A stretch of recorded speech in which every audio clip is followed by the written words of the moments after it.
আমি কইলাম কি এরা কইল, আমি কইলাম চিটাগঙ্গে খাজা বাবা করতে আইলো, আমি কইলাম ময়মনসিংহে খাজা বাবা আইলো করতে আই। খাজা মঈনুদ্দিন চিশতি রাহিমাহুল্লাহর ব্যাপারে এক জাররাও কথা হয় নাই। আমি বললাম কি রে, ও আজকে তো নতুন করে দেখলাম মহিলা খাজা বাবা আছে।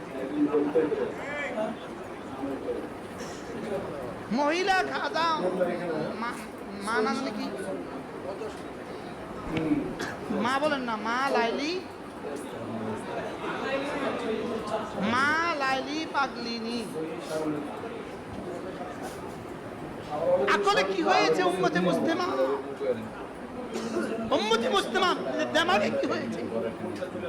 উম্মতি মুসলিমা টাকাটা লাগাচ্ছ কোথায়, দিচ্ছ কোথায় টাকাটা? উম্মতি মুসলিমা কবর